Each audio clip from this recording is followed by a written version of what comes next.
Praise the Lord. परमेश्वर पिता का धन्यवाद हो आज के इस सुंदर दिन के लिए। फिर से एक बार को मैं जय मसीह की कहता हूँ और आप सबका स्वागत करता हूँ आज के इस बाइबल स्टडी के सेशन में। परमेश्वर पिता का धन्यवाद हो प्रियो। परमेश्वर बहुत अनुग्रहकारी और बहुत सहायक है, हमारा बहुत भला परमेश्वर है। पिछले दिनों हमने कई बातों को सीखा परमेश्वर के वचन से।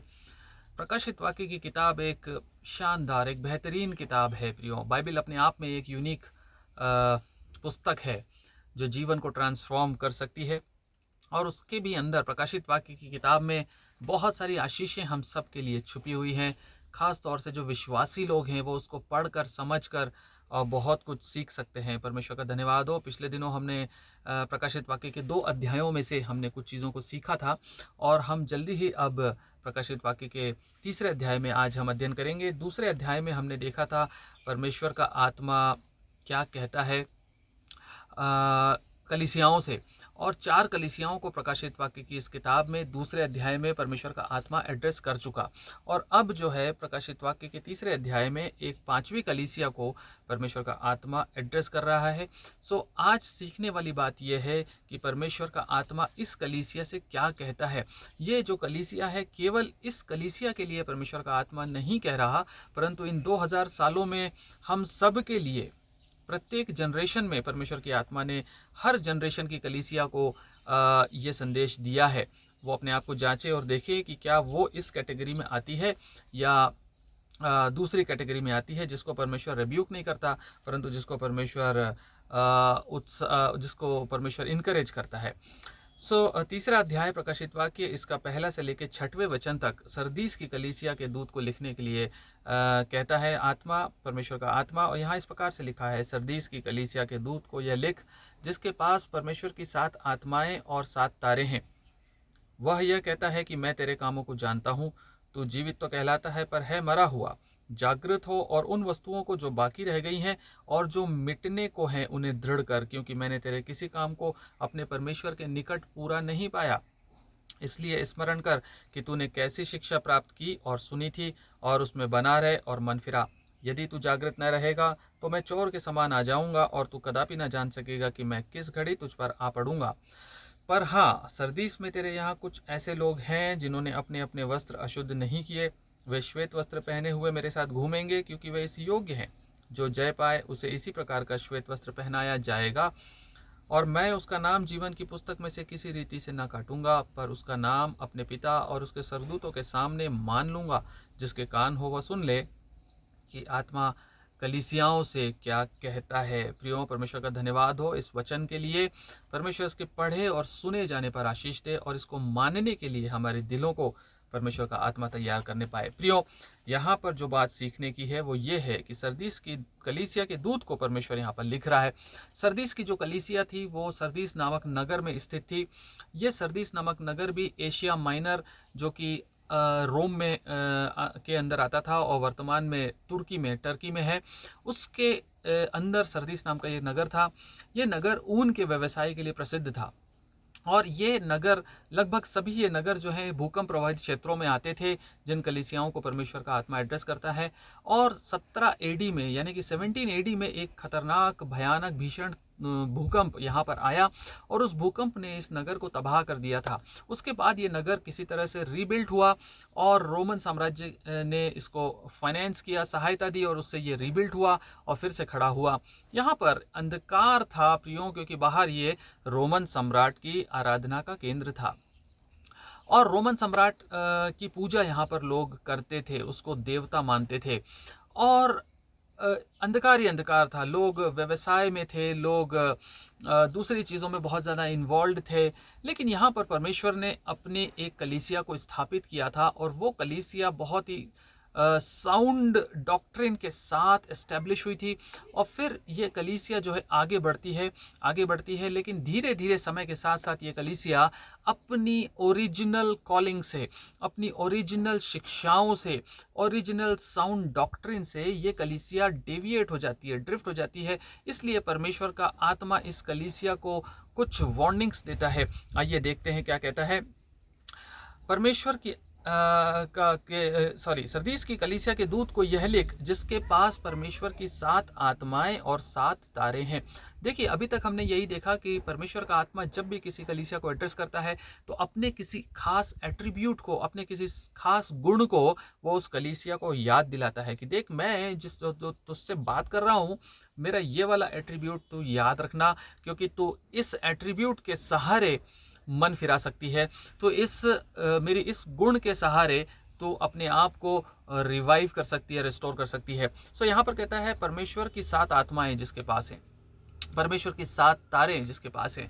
हमने देखा था पहले अध्याय में प्रकाशित वाक्य के परमेश्वर के दाहिने हाथ में उसने 7 तारों को होल्ड करके रखा है, संभाल के रखा है, जो कि 7 दूतों को बताते हैं। ये 7 दूत जो कलीसिया के अपॉइंटेड दूत हैं परमेश्वर की ओर से। और 7 आत्माएं जो है वो वास्तव में 7 आत्माएं नहीं, परंतु 7 फोल्ड होली स्पिरिट है। और ये होली स्पिरिट भी परमेश्वर की आत्मा है जो उसके सामने है।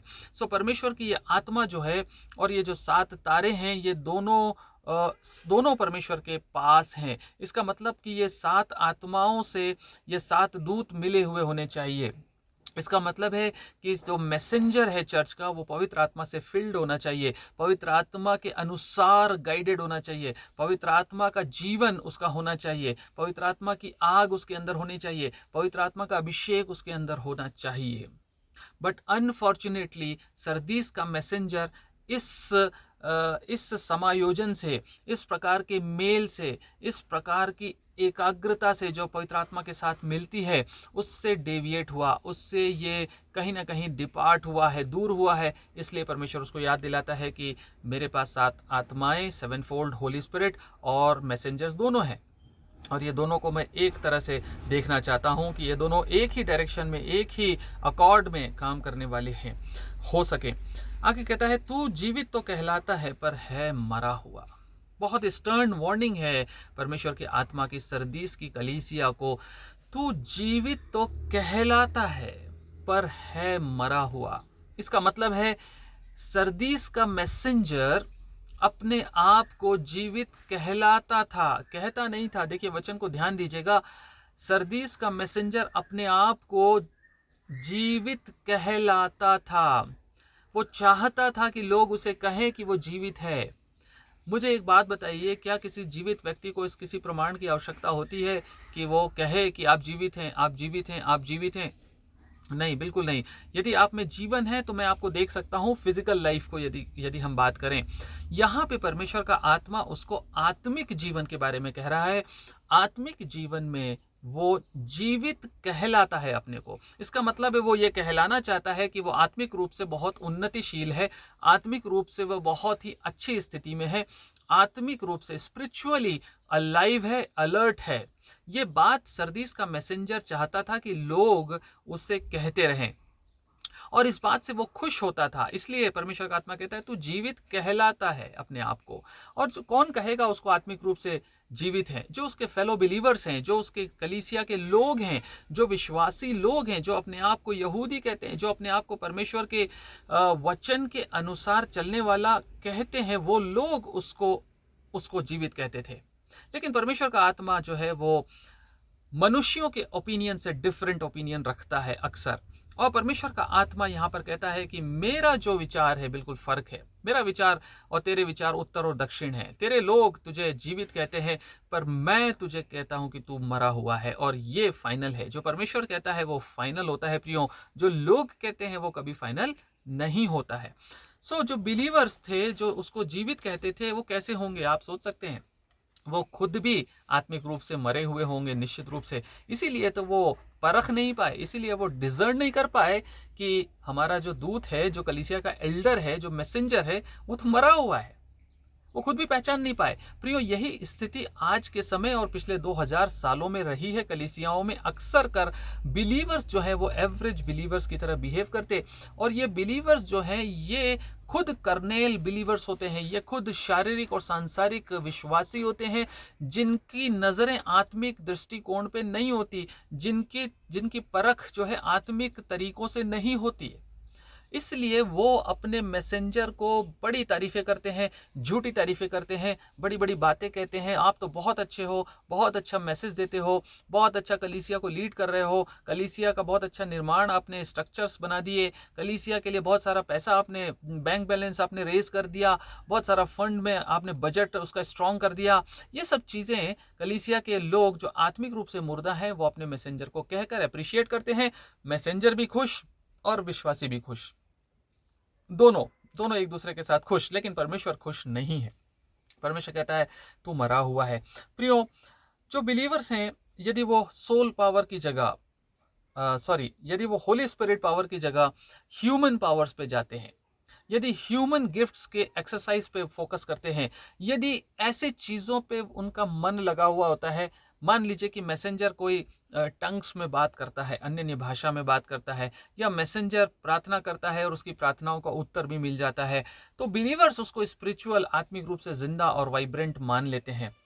लेकिन परमेश्वर का वचन क्या कहता है? आत्मिक रूप से जीवित व्यक्ति कौन होता है? आत्मिक रूप से जीवित व्यक्ति वो होता है जो स्वर्गीय वस्तुओं पे मन लगाता है, जो संसार के प्रति बहुत ज्यादा सेंसिटिव नहीं रहता, संसार की लोभ, संसार की प्लेजर, संसार की लालसाएं, संसार की तौर तरीके, जो उसको उन्नति, संसार की जो प्रोग्रेस है, संसार की जो प्रॉस्पेरिटी है, जो अर्थली राइचियस है, उनके पीछे नहीं भागता है आत्मिक जन। वो इनके प्रति सेंसिटिव नहीं होता, पर उसकी प्राथमिकता आत्मिक जगत की बातों की ओर होती है। इसीलिए लिखा हुआ है कुलुसियों की पत्री में कि स्वर्गीय वस्तुओं की ओर मन लगाओ। परमेश्वर का आत्मा इन चीजों को देखता है। जो व्यक्ति आत्मिक वस्तुओं की ओर मन लगाता वो जीवित कहलाता है। जो क्राइस्ट लाइक कैरेक्टर में बढ़ना चाहता वो जीवित कहलाता है। जिस कलीसिया के लोग क्राइस्ट लाइकनेस में बढ़ते जाते हैं, जिनमें ह्यूमिलिटी होती है क्राइस्ट के समान, जिनमें प्योरिटी होती है क्राइस्ट के समान, जिनमें पाप के प्रति घृणा होती है क्राइस्ट के समान, जिनमें प्रेम होता है परमेश्वर के प्रति और आपस में, वो बिलीवर्स का ग्रुप जो है वो कलीसिया आत्मिक रूप से जीवित कलीसिया होती है। लेकिन दुनिया के पैमाने क्या होते हैं प्रियो? एक बार सोच के देखें। दुनिया एक बड़े स्ट्रक्चर को बड़ी कलीसिया और जीवित और अच्छी कलीसिया मानती। दुनिया जो है वो क्वालिटी ऑफ म्यूजिक के हिसाब से डिसाइड करती है ये कलीसिया कितनी अच्छी है, कितनी अच्छी वर्शिप होती है, कितना कितना गाना बजाना होता है, कितना शाउटिंग, कितने इमोशंस होते हैं, नए लोग आते हैं कितना बढ़िया वेलकम होता है, कितना आप समझ रहे हैं मैं क्या कहना चाह रहा हूं प्रियो?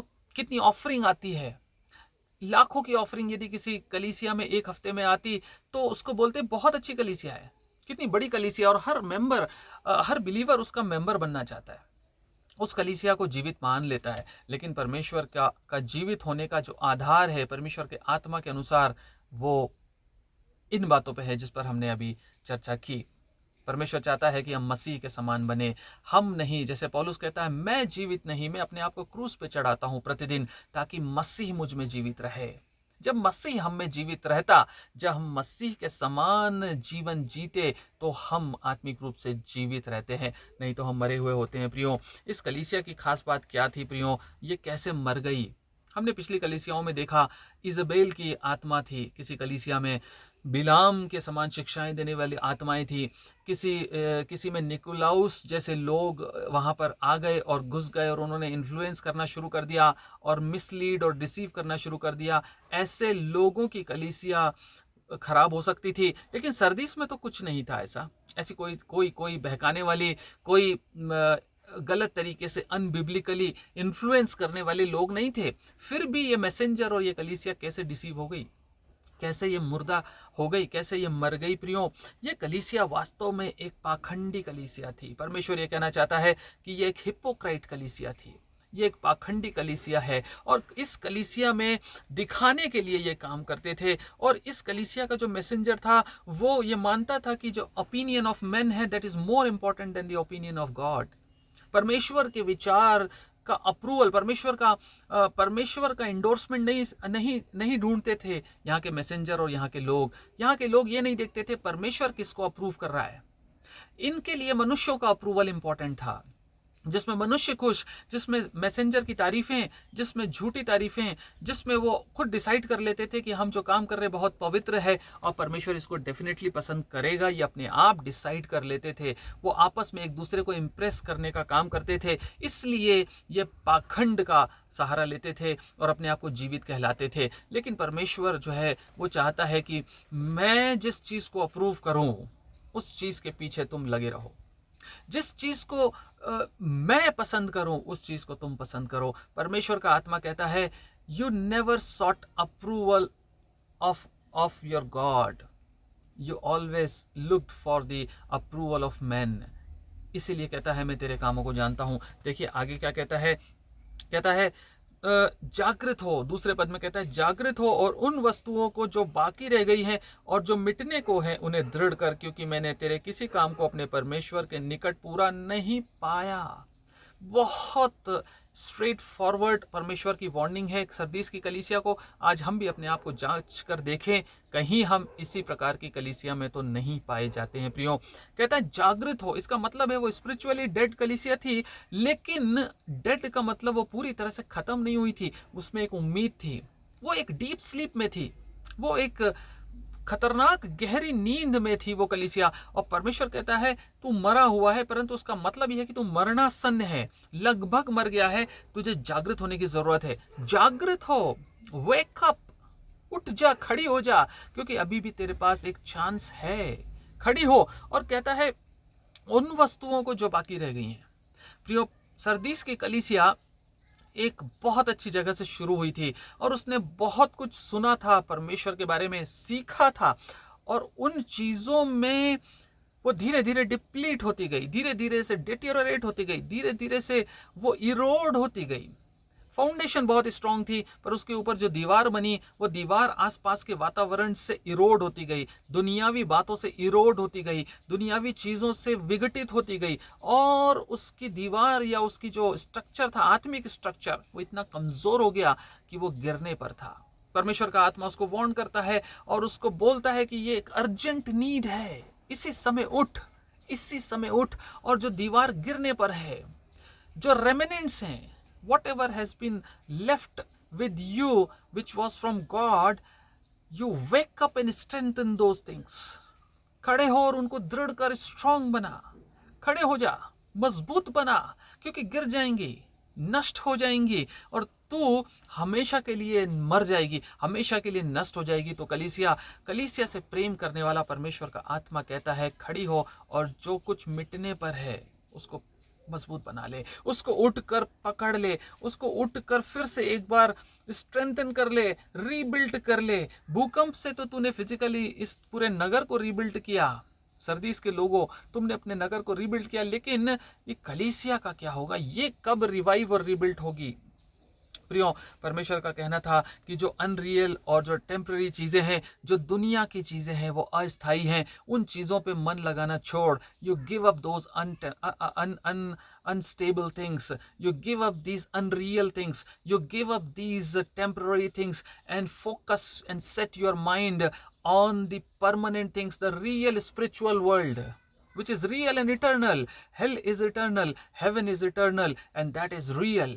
Focus on those things. कहता है उनको स्ट्रेंथन कर, उनको मजबूत कर। जैसे कि दूसरा तिमोथी और पहला अध्याय किस प्रकार से कहता है प्रियो, दूसरा तिमोथी और पहला अध्याय और उसका 6वां पद, यहाँ पर जो पौलुस है वो तिमोथी को कुछ शिक्षाएं देता। पौलुस तिमोथी से कहता है कि जो आत्मिक वरदान तुझे मिला था मेरे हाथ रखने के द्वारा, उसको तू प्रज्वलित कर ले। कहता है पहला अध्याय 6वां पद कहता है इसी कारण मैं तुझे सुधि दिलाता हूँ कि तू परमेश्वर के उस वरदान को जो मेरे हाथ रखने के द्वारा तुझे मिला है प्रज्वलित कर दे। प्रज्वलित करने का मतलब है कि बुझ रहा है, बुझ रहा है, बहुत डिम हो गया, बहुत कम हो गया, बहुत थोड़ा सा रह गया है। यू सेट इट और you fan it to flames again.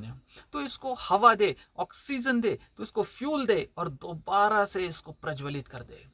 ठीक वैसे ही जैसे पौलुस तिमोथी का कह रहा है, वैसे ही परमेश्वर का आत्मा इस कलीसिया से कह रहा है प्रियो, जागृत रहे और उठ और स्ट्रेंथन कर उन चीज़ों को जो बाकी रह गई हैं, उनको वापस से रिबिल्ड कर ले, वापस से उनको मजबूत बना ले, और उसके बाद जो है तू वापस मेरे लिए एक प्लीजिंग चर्च बन के उभरेगा।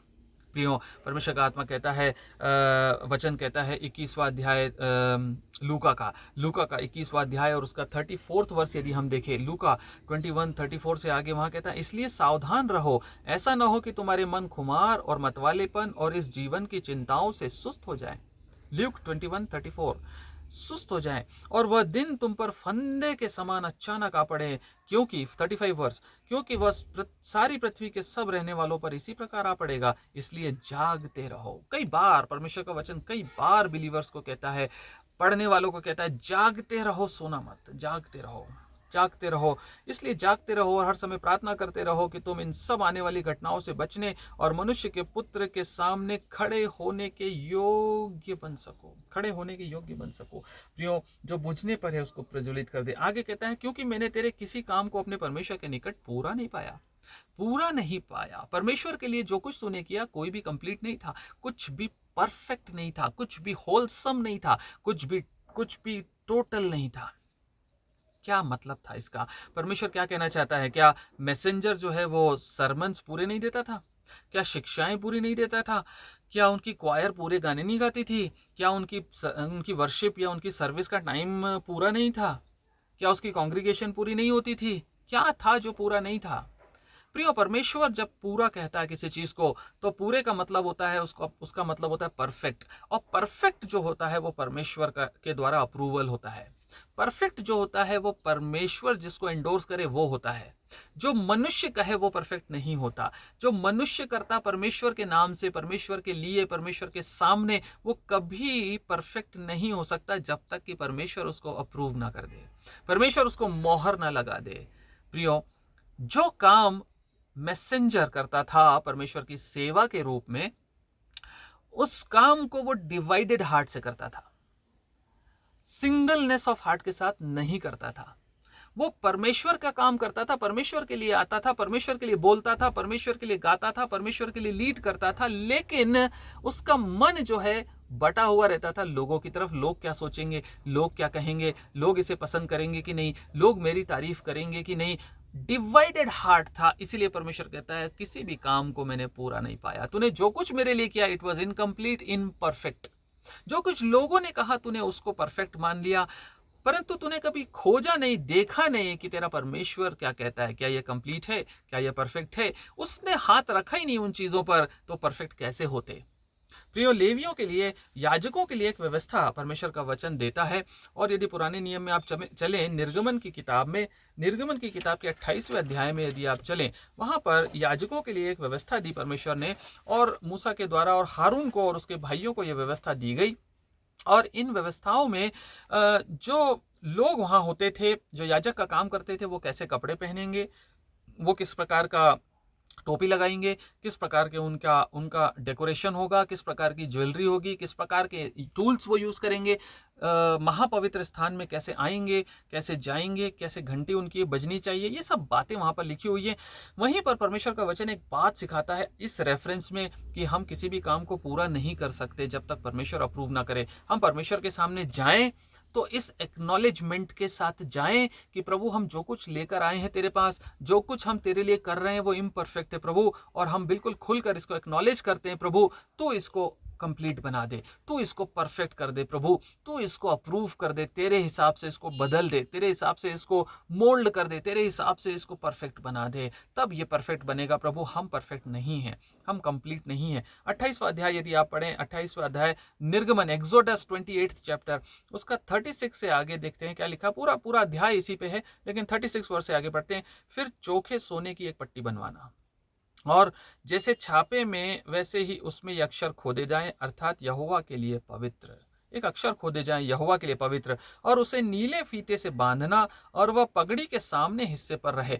पगड़ी जो बांधेगा उसके सामने नीले फीते पर से उसको बांधना, और खोदा हुए अक्षर होंगे, यहोवा के लिए पवित्र। हम लेकर आए हैं यहोवा के लिए पवित्र, लेकिन उसमें होता क्या था, वो जो चीजें थी, वो कौन सी चीजें थी जो लेकर आता था।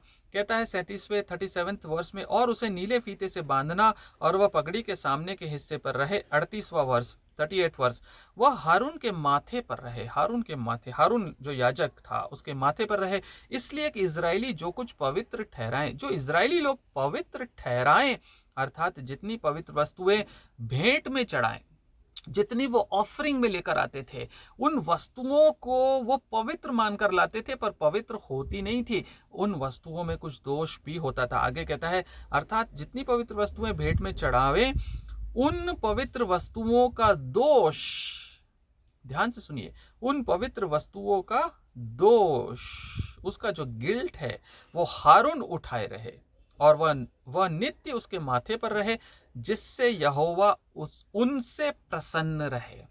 परमेश्वर प्रसन्न होता है प्रियो, जब हम एक्नॉलेज करते हैं कि हम पवित्र वस्तुएं लाए हैं, पर हम बिल्कुल सामने अपने माथे पर, मैसेंजर का काम था। मैसेंजर को चाहिए था कि दुनिया के ओपिनियंस को परमेश्वर के सामने लेकर आता और कहता, प्रभु ये लोग जो कह रहे हैं मैं इसको बॉदर नहीं करता, मैं इस पे ज़्यादा ध्यान नहीं देता। ये जो तारीफ़ें करते हैं, ये जो मेरे स्ट्रक्चर्स की तारीफ़ें होती, मेरे सरमन्स की तारीफ़ें होती, जो ऑफरिंग्स ये लोग लाते हैं उसकी तारीफ़ें होती हैं, बड़ी बड़ी बातें होती हैं, पर ये कुछ भी कंप्लीट नहीं है प्रभु। ये सब कुछ मैं तेरे सामने लाता हूँ, क्योंकि इसमें दोष है बहुत सारा, और ये सारे दोष को मैं तेरे सामने रखता हूँ।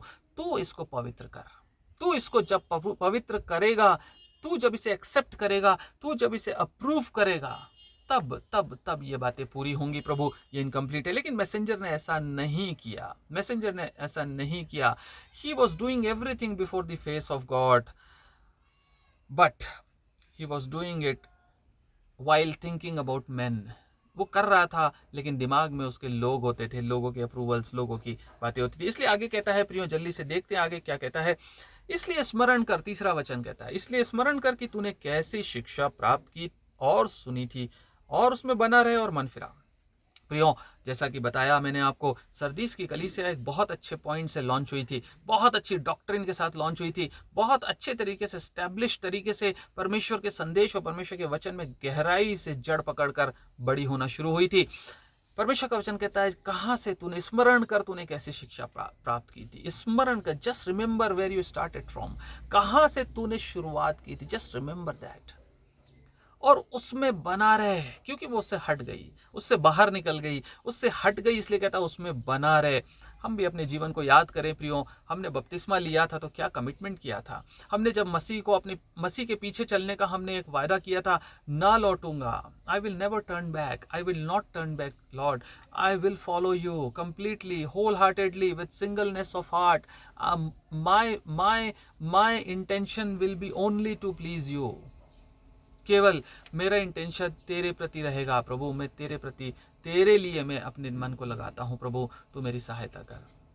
हमारी शुरुआत वहाँ से हुई थी, लेकिन धीरे धीरे 10 साल, 15 साल, 20 साल बीतते ही हम कैसे कैसे अलग होते जा रहे हैं, कैसे कैसे हमारी प्रायोरिटीज़ डिफरेंट होती जा रही, कैसे कैसे हम दुनियावी बातों पे मन लगाने वाले बन गए। इसलिए परमेश्वर हमसे कहता है, इन बातों को छोड़कर दोबारा याद कर, तूने शुरुआत कहाँ से की थी, तूने जो बिगिन किया था वो कितने साउंड डॉक्ट्रिन से किया था और कितने डिवोशन और कमिटमेंट से किया था, लेकिन तू उनसे बाहर आ गया। और कहता है, यदि तू उसमें बना रहे और मन फिरा, उसमें बना रहे और मन फिरा, फिर से कहता मन फिरा। प्रियो, प्रकाशित वाक्य की एक मेजर थीम है, एक मुख्य इसका जो संदेश है प्रकाशित वाक्य, रेवल्यूशन का, वो है रिपेंटेंस।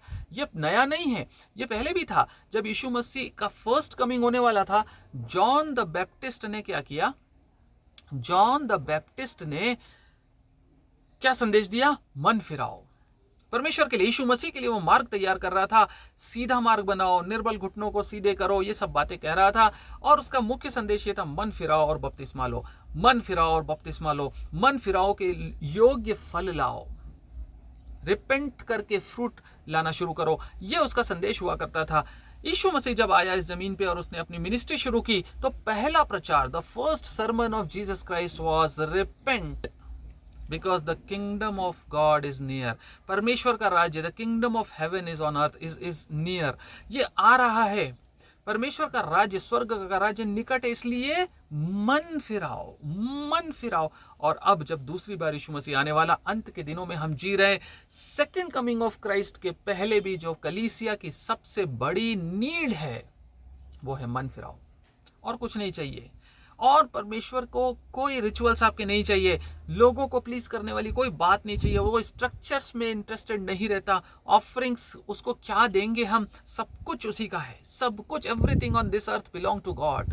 जो कुछ पृथ्वी में है और जो कुछ पृथ्वी की अबंडेंस है, भरपूरी है, वचन कहता है सब कुछ यहोवा की है। हम उसे क्या ऑफरिंग देंगे, हम क्या बोस्ट करेंगे, क्या हम बताएंगे परमेश्वर को प्रियो। कहता है मन फिरा, रिपेंटेंस, याद कर तू कहां से गिर गया है, मन फिरा। और कहता है यदि तू जागृत न रहेगा तो मैं चोर के समान आ जाऊंगा और तू कदापि न जान सकेगा कि मैं किस घड़ी तुझ पर आ पड़ूंगा। जागृत रहे, मन फिरा, और मैं चोर के समान तेरे पास आ जाऊंगा। प्रियो, ये एक बहुत अच्छी बात सीखने की। कहता है जागृत रहे। यदि हम जागृत नहीं रहे तो जो मसीह का आगमन होगा वो हमारे लिए चोर के समान ही होगा। हम सरप्राइज्ड होंगे, बहुत सारी सरप्राइजेस हमारा इंतजार कर रही हैं यदि हम मन नहीं फिराते तो। यदि हम मन नहीं फिराते तो चोर के समान मसीह हमारे लिए आ जाएगा प्रियो, और हम तैयार नहीं पाए जाएंगे। हमारी तैयारी इस बात में होती है कि हम उजाले की संतान बनकर रहें, हम उजियाले की संतान बनकर जिए, उजियाले के समान चलें। पहला थिस्सलुनीकियों, वहां पर इस प्रकार से लिखा हुआ है कि परमेश्वर का आगमन जो है हमारे लिए किस प्रकार का होगा। परमेश्वर का आगमन हमारे लिए चोर के समान नहीं होगा। फर्स्ट थिस्सलुनीकियों 4th चैप्टर में लिखा है, 5th चैप्टर में 4th वर्स में, फर्स्ट थिस्सलुनियंस 5th चैप्टर और उसका 4th वर्स क्या कहता है, पर हे भाइयों तुम तो अंधकार में नहीं हो कि वह दिन तुम पर चोर के समान आ पड़े, क्योंकि तुम सब ज्योति की संतान और दिन की संतान हो। हम न रात के हैं न अंधकार के हैं, इसलिए हम दूसरों के समान सोते न रहे पर जागते और सावधान रहे। परमेश्वर का धन्यवाद हो प्रियो, हम ज्योति की संतान हैं, इसलिए जो ओवरकमर बिलीवर्स हैं, जो परमेश्वर की रास्ता देखते हैं, उनके लिए वो भोर का तारा है, वो मॉर्निंग स्टार है। और वो भोर का तारा उनके लिए सरप्राइजेस लेकर नहीं आएगा, उसका आना तैयार है। हम तैयार हैं प्रभु, तू कब आ रहा है, हम तैयार हैं, मन फिराव के साथ तैयार हैं प्रभु। दुनिया पे हमने मन नहीं लगाया, हमने दुनिया की बातों पे मन नहीं लगाया प्रभु। हमारी प्राथमिकता ये कभी नहीं रही, हमारी प्राथमिकता तू था। और जब वो आएगा तो कुछ भी हमारे लिए सरप्राइजेस नहीं होंगे, परंतु खुशी होगी, जॉय होगा, आनंद होगा, कोई भय नहीं होगा हमें। जब चोर अंदर घुसता घर में और चोरी हो जाती, सुबह उठ के बड़ा डर जाते हैं हम लोग, कितना बड़ा नुकसान हो गया। लेकिन ऐसा एक संतान जो ज्योति की है उस बिलीवर के लिए नहीं होगा। सो जो मैसेंजर हो चाहे एल्डर हो, जो आत्मिक रूप से सोते हुए हैं, वो अंधकार की संतान, और उनके लिए यीशु मसीह का आगमन चोर के समान होगा प्रियो। जल्दी से आगे देखते हैं और क्या बात हमें सिखाता है ये पैसेज प्रियो।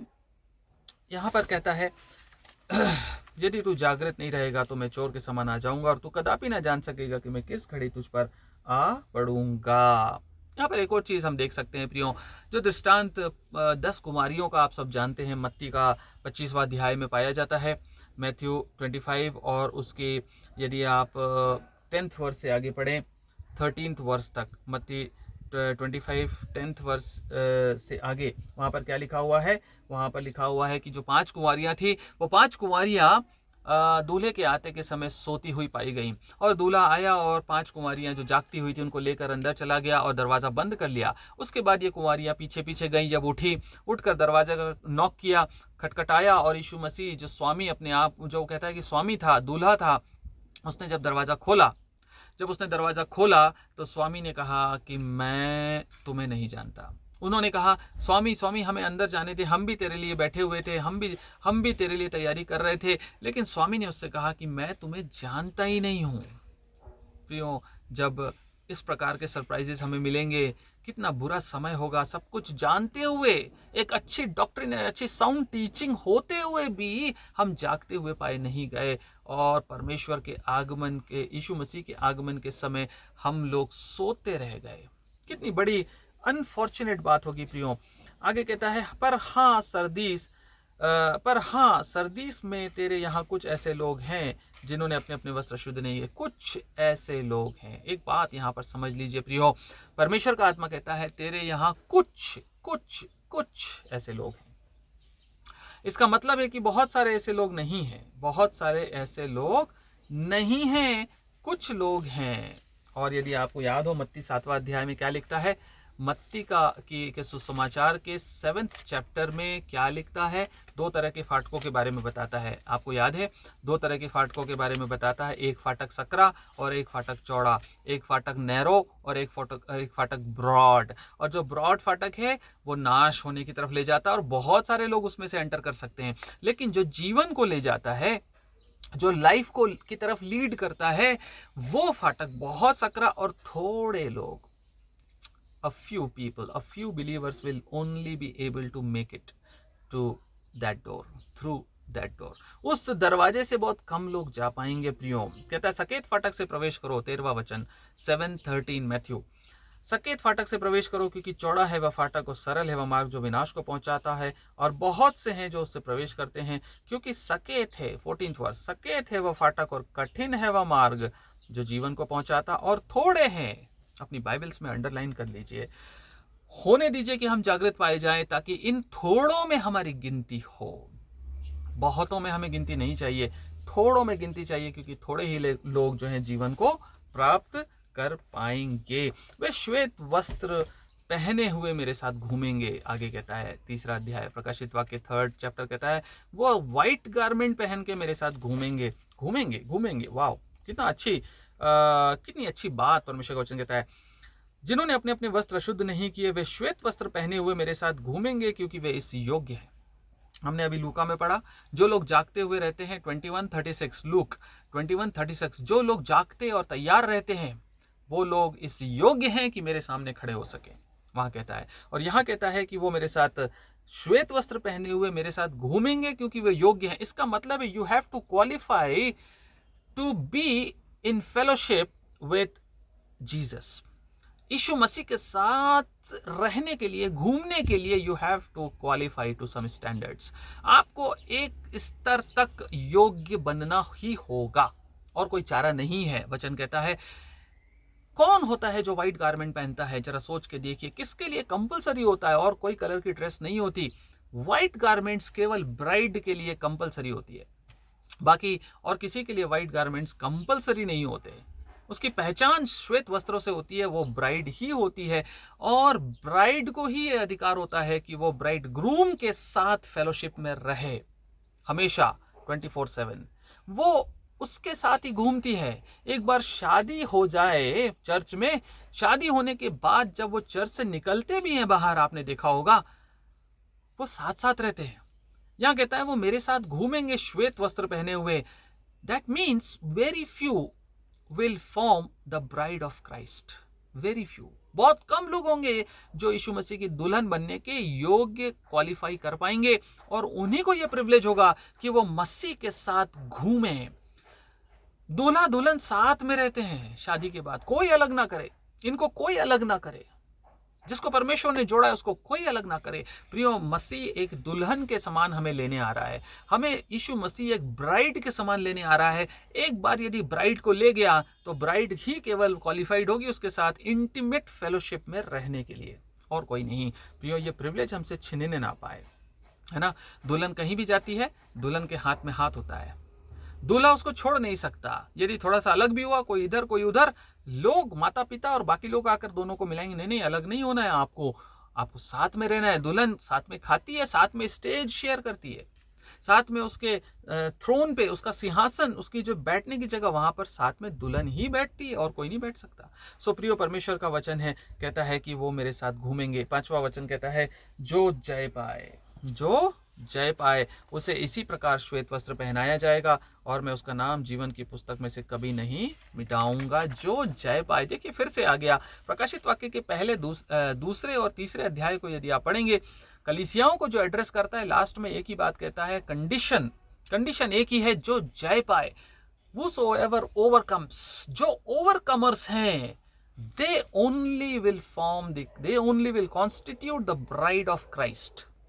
Only overcomers, not an average believer।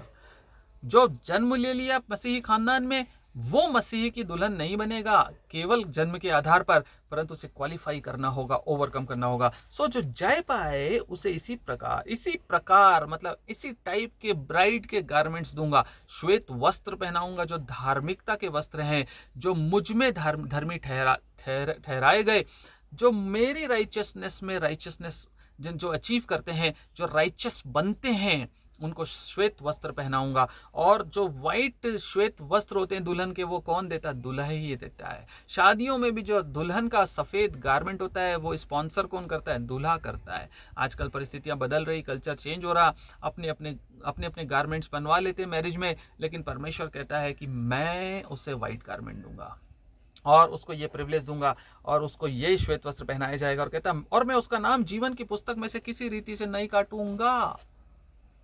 वाह, क्या प्रिविलेज है प्रियो। मैं उसका नाम जीवन की पुस्तक में से किसी रीति से नहीं काटूंगा। यहां पर एक बात सीखने की है प्रियो, यीशु मसीह की जो लैम्प्स बुक ऑफ लाइफ है, जो मेमने की जीवन की पुस्तक है, उसके बारे में कह रहा है जीवन की पुस्तक में हमारा नाम दर्ज हो जाता है एक बार जब हम मसीह को अपना उद्धारकर्ता मान लेते, पापों से मन फिराकर बपतिस्मा लेते, हमारा नाम यीशु मसीह जीवन की पुस्तक में लिख देता है। लेकिन ये नाम उसमें लिखा रहे हमेशा, इसके लिए हमको ओवरकम करना पड़ेगा। यदि हम डेविएट और डिफ्ट हो गए, यदि हम डिपार्ट हो जाएंगे अपनी कॉलिंग से, यदि परमेश्वर की आज्ञाओं से हम दूर हट जाएंगे, उसको प्लीज करने वाला जीवन नहीं जिएंगे, चाहे हम 10 साल 15 साल 20 साल पुराने बिलीवर हों, लेकिन जैसे ही हम हटते हैं इन चीजों से, वैसे ही परमेश्वर यीशु मसीह एक इरेजर लेकर बैठा है, हमारा नाम मिटा देता है, हमारा नाम काट देता है जीवन की पुस्तक में से। याद रखिए, आपका नाम यदि एक बार जीवन की पुस्तक में लिख गया, इसका मतलब ये नहीं है कि आप ओवरकमर बन गए या आप स्वर्ग के राज्य के अधिकारी हो गए या उसकी दुल्हन कहलाने के योग्य हो गए। नहीं है, आपको इसके लिए मेहनत करनी होगी, आपको अपने टेस्ट को, अपने फेथ को टेस्ट करवाना होगा और उसको ओवरकम करना होगा। जो टेम्पटेशंस हैं, जो दुनिया की बातें हैं, उनको ओवरकम करके ओवरकमर बनना अनिवार्य है। तभी आप परमेश्वर की दुल्हन बनते और जीवन की पुस्तक में आपका नाम हमेशा लिखा रहता है। ऐसे बहुत से उदाहरण हैं जिनके नाम जीवन की पुस्तक से कट गए। एक बहुत अच्छा उदाहरण है यहूदा इस्करियोती का। जूडा इस्करियोत जो है, उसको परमेश्वर ने चुना था।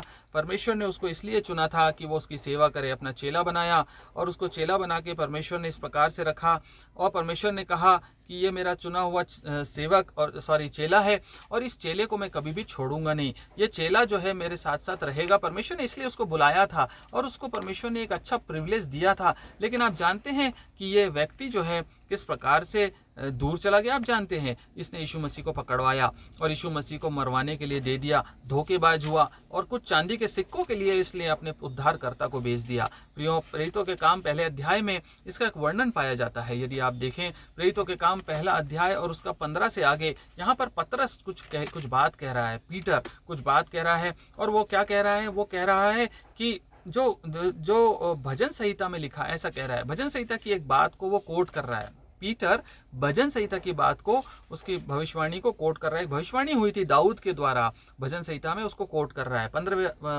वचन से आगे प्रेरितों के काम एक्ट्स के 1 चैप्टर के 15 वर्ष में लिखा, उन्हीं दिनों में पतरस भाइयों के बीच में जो 120 व्यक्ति के लगभग थे खड़ा होकर कहने लगा, हे भाइयों, अवश्य था कि पवित्र शास्त्र का वह लेख पूरा हो जो पवित्र आत्मा ने दाऊद के मुख से यहूदा के विषय में जो यीशु के पकड़वाने वालों का अगुवा था पहले से कहा था।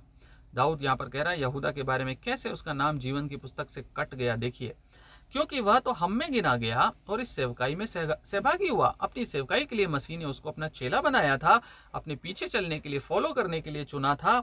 18वां पद कहता है, लेकिन उसने अधर्म की कमाई से खेत मोल लिया, अधर्म की कमाई से खेत मोल लिया, सिर के बल गिरा और उसका पेट फट गया और उसकी सब अंतड़ियां निकल पड़ी।